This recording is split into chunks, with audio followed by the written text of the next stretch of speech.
maravilhas Deus já fez na sua vida? Quantos livramentos Deus já te deu? Quantos momentos que a sua vida financeira estava destruída e Deus te mostrou uma saída, uma porta aberta? Quantas vezes que alguém estava ruim, estava enfermo, você orou e Deus abençoou? Quantas vezes lá que você precisava de só, você disse até mesmo, é só um milagre, Senhor, e Deus mostrou um milagre na sua vida. Deus mostrou que era contigo. Eu estou falando desse povo que viu tudo isso. Viu todas essas maravilhas. E nós também somos esse povo que a gente está indo para Canaã também. A gente está indo para Canaã.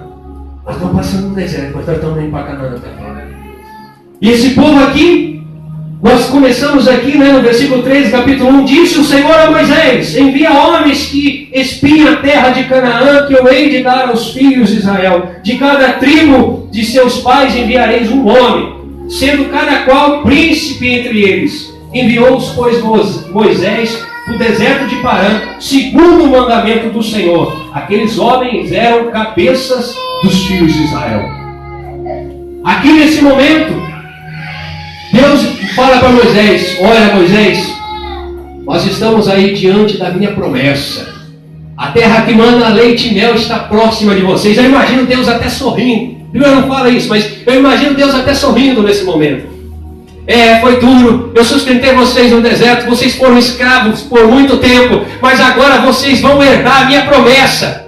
E Deus falou para Moisés: olha, levanta 12, pega 12 dos príncipes, ou seja, dos principais de cada tribo, daquelas pessoas que tinham autoridade para olhar aquilo, e se falasse para alguém, aquelas pessoas iam acreditar, pessoas com capacidade de influenciar, pessoas que eram reconhecidas. E Moisés faz isso.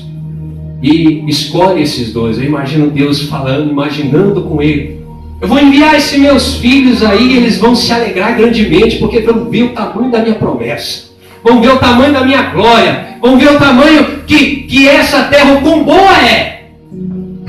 Mas olha lá no versículo 17, capítulo 13, versículo 17, diz assim: enviou-os, pois, Moisés a espiar a terra de Canaã, e disse-lhe: subi ao Neguebe e penetrai as montanhas, vede a terra, que tal é, e o povo que nela habita, se forte ou fraco, se poucos ou muitos, e qual é a terra em que habita, se boa ou má, e que tais são as cidades em que habitam, se em arraiais, se em fortalezas. Também qual é a terra, se fértil ou estéril, se nela há matas ou não.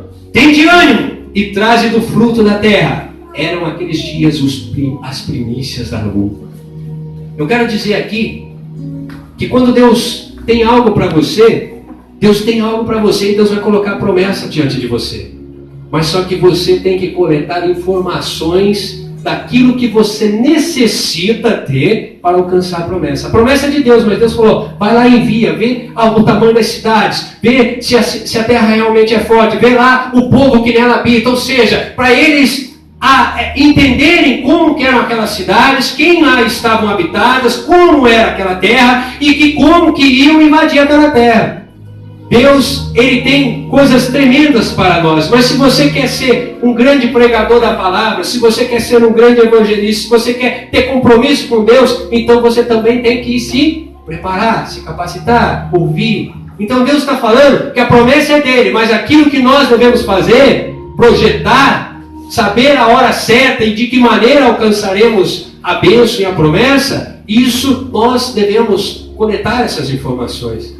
Nós devemos ver. Então Deus estava ali diante daquele povo e mandou eles terem todas as informações necessárias sobre aquela terra que estava diante deles.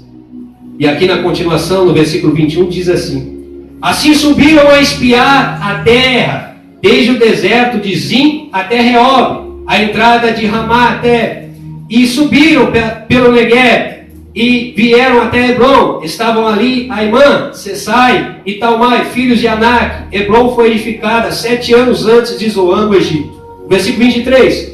Depois vieram até o vale de Escol, e dali cortaram um ramo de vide com um cacho de uva, o qual trouxeram 2 homens numa vara, como também romãs e figos. Esse lugar se chamou o Vale de Escol por causa do cacho que dali cortaram os filhos de Israel. Uma das coisas que eu quero dizer para você aqui também, que Deus não é mentiroso. Deus mandou eles ir lá, e só o cachinho de uva que eles cortaram, teve a necessidade de 2 homens trazer.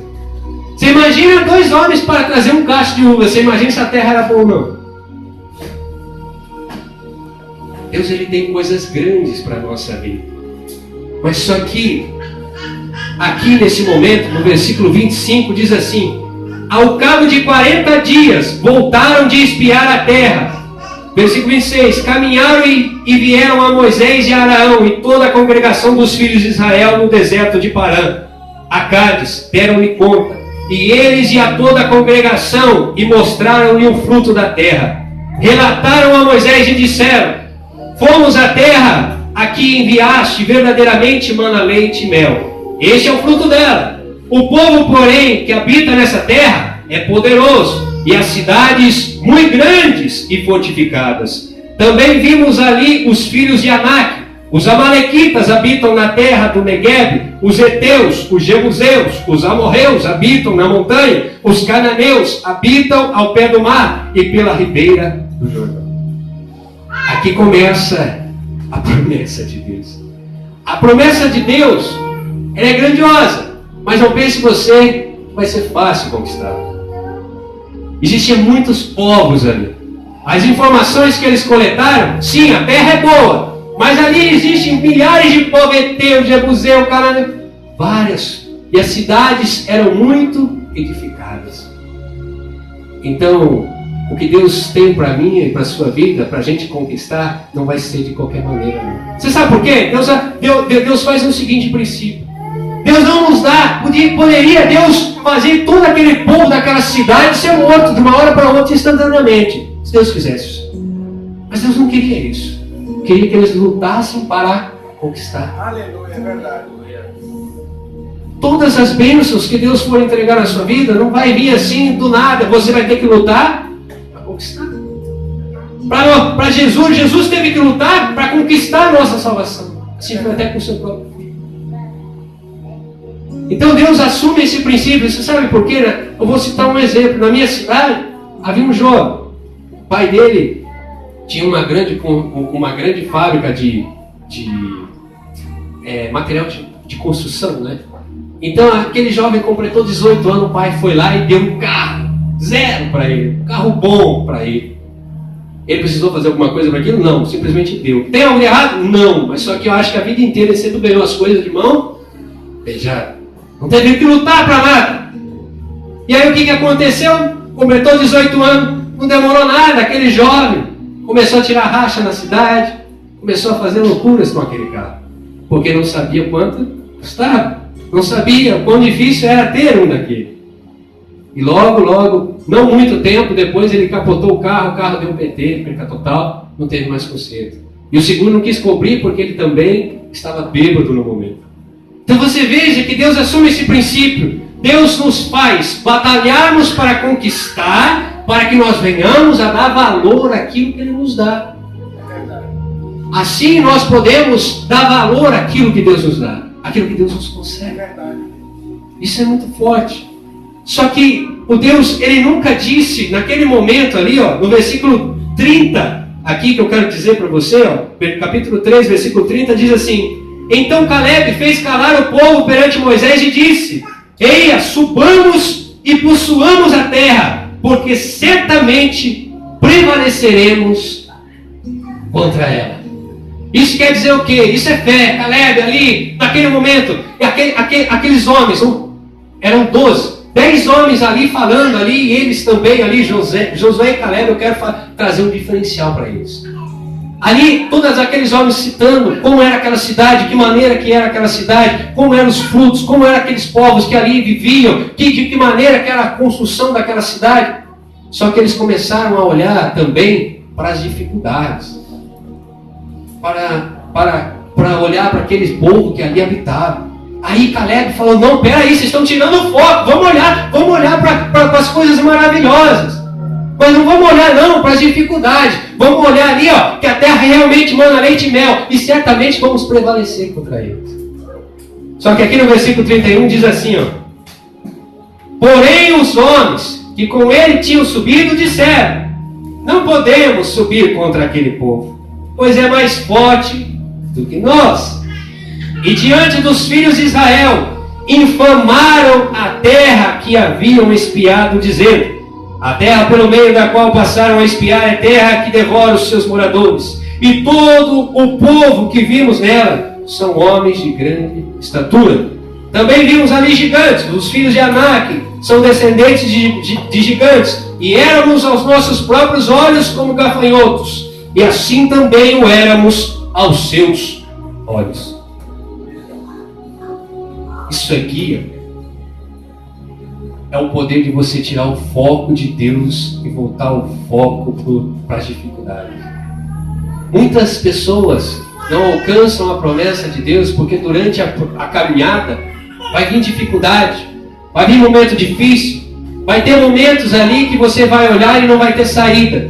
Mas eu quero dizer para você que se você olhar para o problema, para o tamanho da dificuldade, você vai se amedrontar, você vai ter medo.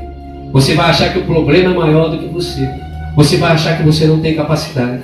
Mas eu quero dizer que esse povo aqui, como a gente iniciou, foram eles que viram todas essas maravilhas. O mar vermelho se abrindo, as pragas no Egito, Deus fazendo com que Faraó se compadecesse, entendesse que havia um Deus na vida deles e eles tivessem que sair pela porta da frente. Eu quero dizer que esse é o Deus que estava suprindo todas as necessidades deles no deserto.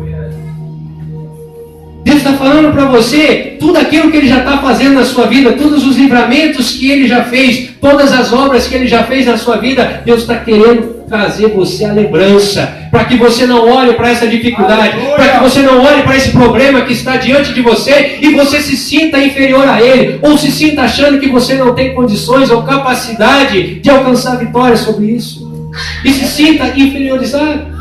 Eu tenho um momento na palavra do Senhor que Pedro, discípulo de Jesus, que estava experimentando grandes graças do Senhor. Jesus veio caminhando sobre o mar. Pedro olha para Jesus e fala: é o Senhor, mestre! E Jesus fala: venha, Pedro. Pedro começou a caminhar sobre o mar, se atira no mar, numa tempestade. Só que a Bíblia fala que ele conseguiu caminhar, porque enquanto ele estava olhando para Deus. Mas a Bíblia me fala que quando ele começou a reparar na força dos ventos, olhou aquela escuridão, aquele mar que estava agitado, a Bíblia fala que ele temeu e começou a submergir. Então você só vai começar a submergir, ou seja, o problema vai começar a te vencer quando você tirar o foco de Deus. Tirou o foco de Deus, usou a matemática, usou a ciência, a lógica, você vai começar a perder. Você tem que confiar no Deus do impossível. Esse povo estava esquecendo que era o Deus que abriu o mar vermelho. Esse povo tinha que pensar assim: poxa vida, o Deus que abriu o mar vermelho, o Deus que nos tirou lá das mãos de Faraó, o Deus que está suprindo todas as nossas necessidades no deserto. Não seria esse Deus capaz de destruir esse povo e dar eles a nós? Porque a promessa é de Deus. Deus está falando que essa é a promessa dele sobre a nossa vida. Eu imagino Deus, né? Você imagina Deus, a tristeza de Deus nesse momento. Deus pensando na seguinte maneira: poxa vida, eu operei tantos sinais no meio deles, eu já fiz tanto livramento, por que eles estão temendo? Eu só estou mandando eles ir. Eu não estou falando que eles vão estar sozinhos, eu estou falando que eu vou estar com eles. Deus está falando para você se lembrar de todas as vezes que Ele foi com você e Ele está te mandando marchar. Mas não é para você olhar para os lados, não. Não é para você olhar as circunstâncias, não é para você olhar a sua capacidade, é para você olhar que é Ele que está contigo. Se Ele está contigo, então você vai prevalecer. Você vai prevalecer. Só que aquele povo olhou as dificuldades. E isso tem um poder muito grande. Eu quero dizer para você que a murmuração é uma coisa extraordinária e poderosa para te destruir, né? Pessoas negativas. Você viu que foram 12 homens. Eu quero tirar 2, Josué e Caleb só. Os outros 10 olharam para a promessa, viram as grandezas da promessa, mas também se atentaram muito mais para as dificuldades do que para a promessa. E começaram a falar: não, as cidades são muito grandes, são muito edificadas, os homens que ali habitam são homens de grande estatura, nós aos nossos olhos nós éramos como gafanhotos, e eles ao nos verem nós também éramos como gafanhotos. Valorizaram o problema demais. Eu quero dizer para você que quando você se aproxima de pessoas que não estão na mesma fé que você, e se você está passando por um grande deserto, você deve tomar muito cuidado. Porque ao ouvir certas pessoas negativas, pessoas que não estão na mesma fé que você, muitas das vezes ela vai falar para você só dos problemas e das dificuldades. Ela fala: não, eu já vi isso, ó, fulano foi destruído. Ah, não, eu já vi isso, fulano morreu. Não importa, você é servo de Deus, Deus é maior. Aleluia! Se você tem que ouvir pessoas da mesma fé que você: não, irmão, o que é isso? Eu já vi milagre maior do que esse que você está passando. Você está passando essa dificuldade, mas eu já vi esse livramento antes. Eu já vi Deus fazendo coisas maiores. Isso aí não é nada para o nosso Deus. Você tem que procurar, quando você está nesses desertos, a não atentar os seus ouvidos para pessoas que murmuram, pessoas que, na verdade, você ouve para elas só falam o lado negativo. Elas não olham para a grandeza de Deus, muito pelo contrário, elas olham para a grandeza do problema, né? Se você olhar para a grandeza do problema, você nunca vai poder alcançar nada de Deus. Eu quero dizer, Deus não se agrada disso. Sem fé é impossível agradar a Deus, e a fé nada mais é do que verdadeiramente você confiar no impossível. Você confiar naquilo que não é, você não tem capacidade. Isso é depender de Deus.